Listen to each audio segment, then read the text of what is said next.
नोएडा में डीआरडीओ के एक अधिकारी की अपहरण की खबर से हड़कंप मच गया। पुलिस ने पूरी ताकत झोंक कर अपराधियों को गिरफ्तार कर लिया और अधिकारी को भी सकुशल बरामद कर लिया। लेकिन जो कहानी सामने आई वो हनी ट्रैप की तरफ इशारा करती है। कहां तक फैला हनी ट्रैप का जाल?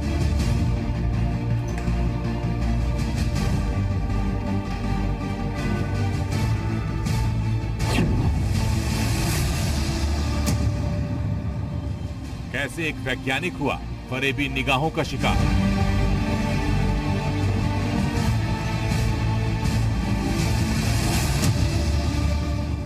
मसाज के बहाने होटल बुलाया,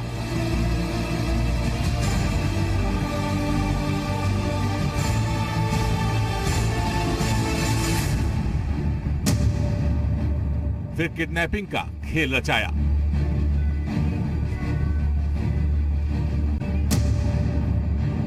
मसाज कराओगे तो किडनैप हो जाओगे।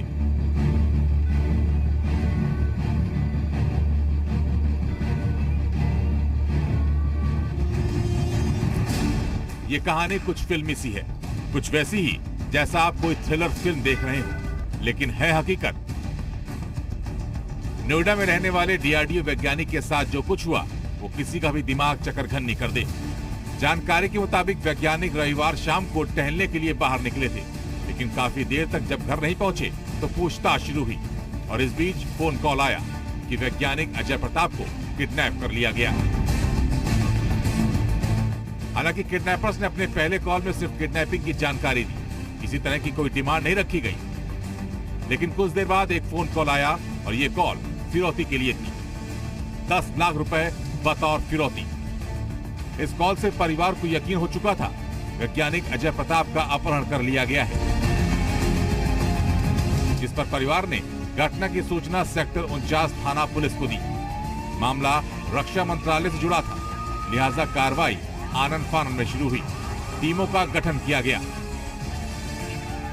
व्यक्ति का जो सैटरडे इवनिंग में अपने घर से कार से निकले थे वो अभी तक घर वापस नहीं आए हैं और जो वादिया वहाँ पर एप्लीकेशन लेके आई थी उनका ये कहना था कि वो पति ही उनके और उनके पति को कहीं बंधक बना के रखा गया है और उनसे 10 लाख रुपए का डिमांड किया जा रहा है। उनके साथ मारपीट की जा रही है।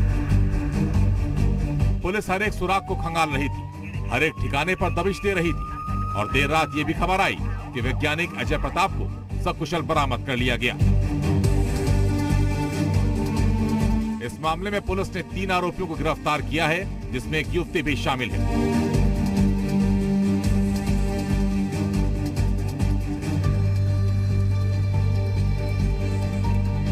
हम लोगों ने इस सूचना को इमीडिएटली एक्ट करते हुए कमिश्नर महोदय के डायरेक्शन में सभी टीमें एक्टिवेट हुई और एक्टिवेट होने के बाद हम लोगों ने उसमें उनको जो व्यक्ति घर जो इसमें एक तरह से अपहृत थे उनको हम लोगों ने सकुशल शाम में बरामद कर लिया कल संडे में और उनके साथ 3 व्यक्तियों को हम लोगों ने गिरफ्तार किया, जिसमें एक महिला भी शामिल है। तीनों आरोपियों से पुलिस की पूछताछ जारी है, लेकिन जांच में जो बात निकलकर सामने आई वो हनी ट्रैप की ओर इशारा करती है। जानकारी के मुताबिक वैज्ञानिक अजय प्रताप ने मसाज के लिए एक मसाज सेंटर को फोन किया। इसके बाद एक महिला ने उनसे बात की, उन्हें होटल बुलाया। वहां मौजूद युवती और उसके साथियों ने बदनामी का डर दिखाकर उन्हें ब्लैकमेल करना शुरू कर दिया।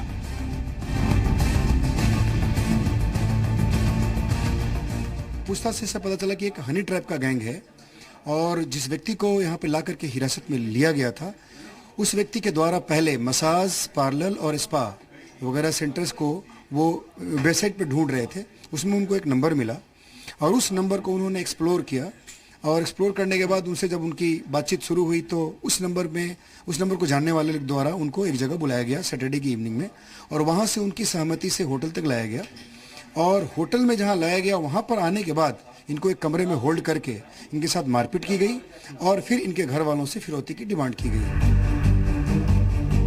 जानकारी के मुताबिक पुलिस की गिरफ्त में आया गिरोह मसाज सेंटर के नाम पर यह ठगी का धंधा काफी दिनों से कर रहा था। डीआरडीओ वैज्ञानिक को शिकार बनाने से पहले भी गिरोह कई लोगों को शिकार बना चुका था। फिलहाल पुलिस सभी से पूछताछ कर रही है।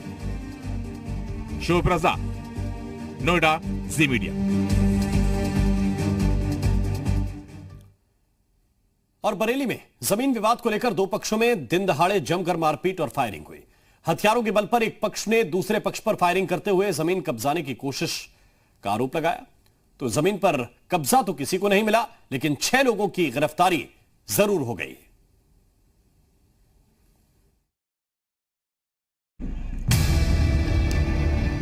गाली गलौज, हवा में लहराते हथियार और फायरिंग।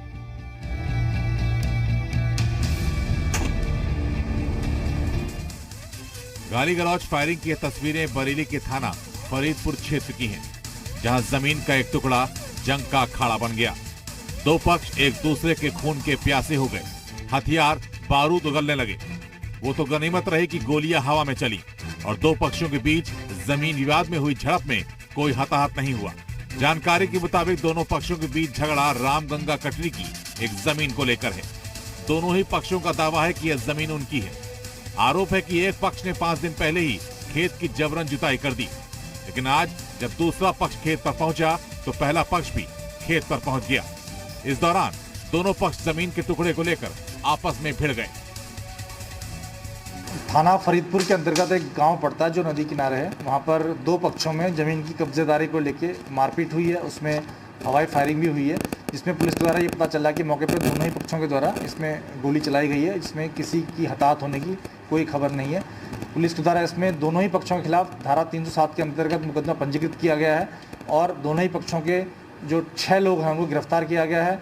साथ ही साथ उनके जो लाइसेंसी हथियार हैं उनको भी पकड़ा जा रहा है। साथ ही साथ उसको निरस्तीकरण की कार्रवाई भी की जा रही है और इसमें और आगे भी कठोर कार्रवाई की जाएगी। फिलहाल दोनों पक्षों में झगड़े के बाद गांव में पुलिस फोर्स को तैनात कर दिया गया है। दोनों पक्षों की तहरीर पर पुलिस ने केस दर्ज कर लिया है। इस मामले में अब तक 6 लोगों को गिरफ्तार किया गया है। हालांकि जिस जमीन को लेकर झगड़ा हुआ वो जमीन का मालिक कौन है, अभी ये तय होना बाकी है। सुबोध मिश्रा, जी मीडिया, बरेली। और प्रयागराज में एक बार फिर नशीली दवाओं की एक बड़ी खेप बरामद हुई, जिसकी कीमत 1.5 करोड़ रुपए बताई जा रही है। नशे के इस धंधे में शामिल लोगों पर शिकंजा तो कसा जा रहा है, दवाएं भी जब्त की जा रही हैं, लेकिन अब तलाश इस खेल की दूसरी बड़ी मछलियों की हो रही है।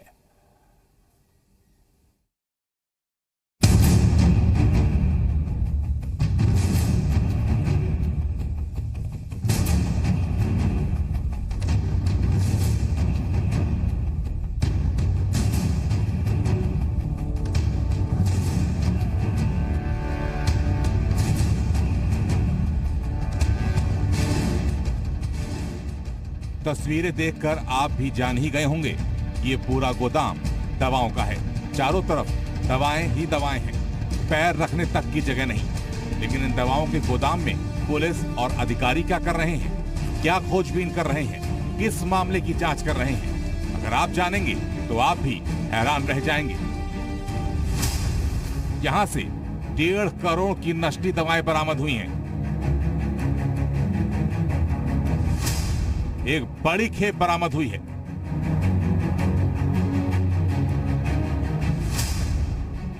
अवैध तरीके से गोदाम में रखी गई थी ये दवाएं।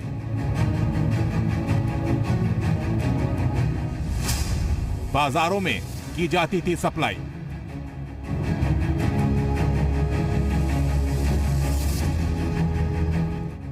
सुनकर और देखकर आप भी परेशान होंगे। आखिर इतनी बड़ी नशीली दवाओं की एक खेप इन गोदामों में क्या कर रही है, जो पूरी तरीके से प्रतिबंधित है। इन दवाओं को रखना, बेचना पूरी तरह से कानूनन जुर्म है। उसके बावजूद डंके की चोट पर यह पूरा गोदाम नशीली दवाओं से भरा हुआ है। यहाँ पर अवैध तरीके से नशीली दवाओं को रखा गया है, जहाँ से इनकी बाजारों में सप्लाई किए जाने की आशंका है। अलग अलग 4 गोदामों से पकड़ी गई इन नशीली दवाओं की कीमत बाजार में करीब 1.5 करोड़ रुपए बताई जा रही है।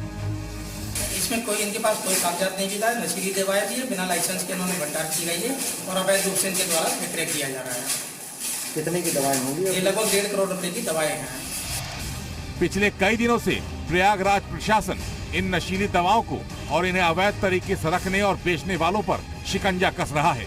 ड्रग इंस्पेक्टर के मुताबिक अतरसुइया इलाके में अवैध तरीके से नशीली दवाओं का गोदाम बनाया गया था, जहां से दवा के कारोबार से जुड़ा ना तो कोई लाइसेंस मिला और ना ही कोई जरूरी दस्तावेज। गोदाम का मालिक अनुपम गोस्वामी फरार है, जबकि उसके छोटे भाई की निशानदेही पर यह बरामदगी हुई है। सूचना मिली थी कि Anupam Goswami hotel Bodhi inn opposite Payal cinema के सामने रुका हुआ है तथा वहाँ नशीली दवाएं भंडार किए हुए हैं। जांच कर रहे स्वास्थ्य विभाग के अधिकारी ने बताया कि आखिर वे यहां तक कैसे पहुंचे। उनके मुताबिक कुछ दिन पहले ही इस मामले में एक व्यक्ति की गिरफ्तारी हुई थी, जिसके पास से कई नशीली दवाएं बरामद हुई थी। उससे जब कड़ाई से पूछताछ हुई तो तालाब की बड़ी मछली के बारे में पता चला, जिस पर कार्रवाई करते हुए अब शिकंजा कसा गया है। उसी सूचना के आधार पर वहाँ पर छापा मारा गया, तो वहाँ पर वो अनुपम गोस्वामी नहीं मिले, लेकिन उनके भाई अमरापुरी मिले और उनके पास नशीली दवाई भी भंडार बताई गई, जो कि लगभग 50,000 रुपए की थी। उसी की निशानदेही पर मीरापुर में बरगद के पास बरगद घाट के पास 4 अवैध गोदामों पर भी छापा मारा गया। नशीली दवाओं की खेप को कब्जे में लेकर सभी गोदाम को सील कर दिया गया है। वहीं कुछ दवाओं के डुप्लीकेट रैपर भी मिले हैं, जिनकी भी जांच हो रही है। लेकिन अधिकारियों की माने तो ये शुरुआत भर है। नशे के इस काले कारोबार में कई और बड़े खिलाड़ी पर्दे के पीछे हो सकते हैं, जिन पर शिकंजा कसा जाना अभी बाकी है, उनकी तलाश हो रही है। मोहम्मद गुफरान, जी मीडिया, प्रयागराज।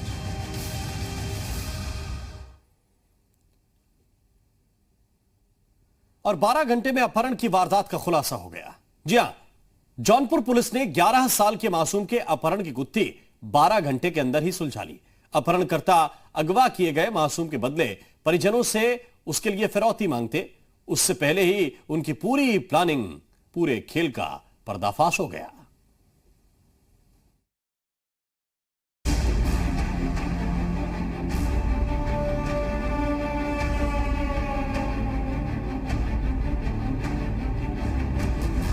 मासूम के अपहरण का हुआ खुलासा।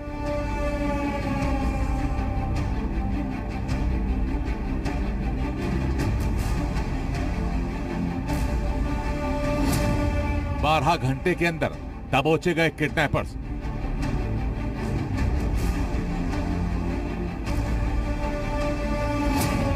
जौनपुर पुलिस की मुस्तैदी काम।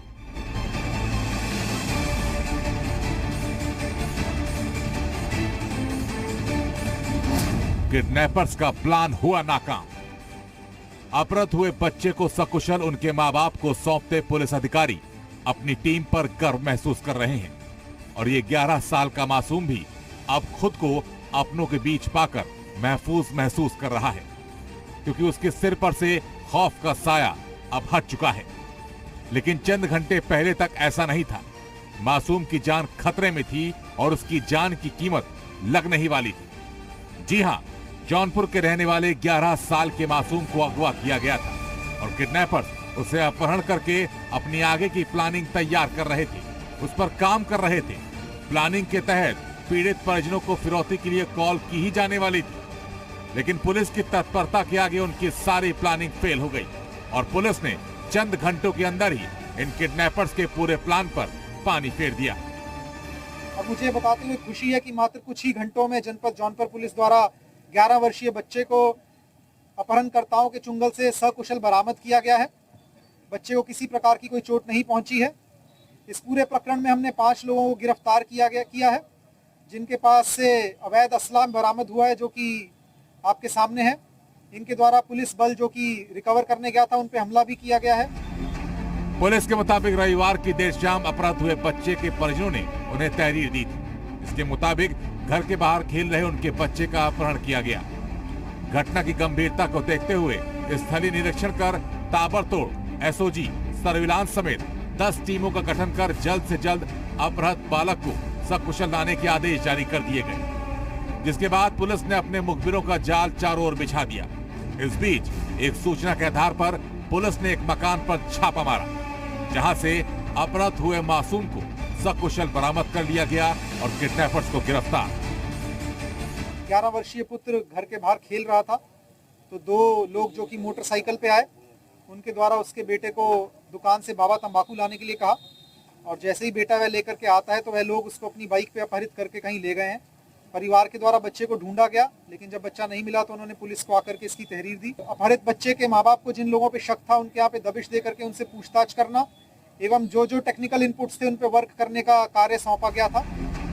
परिजन भी गायब हुए अपने घर के चिराग को चंद घंटों के अंदर ही अपने बीच पाकर काफी खुश दिखाई दे रहे हैं और पुलिस को बधाई दे रहे हैं। उन्होंने बताया कि उनकी किसी से कोई रंजिश नहीं थी। इस पूरी वारदात में गांव के ही कुछ लोग शामिल थे जिन्होंने ये पूरी प्लानिंग बनाई। हम पुलिस प्रशासन को धन्यवाद देना चाहते हैं जो आनंद फानन में सर कार्रवाई की गई और जिससे हमारे बच्चे जो है सर सही सलामत सर हमारे पास है।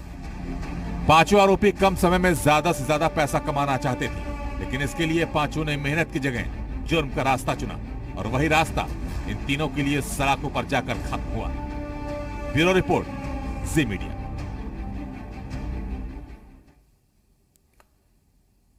और यहां वक्त एक छोटे से ब्रेक का, हम तुरंत हाजिर होते हैं।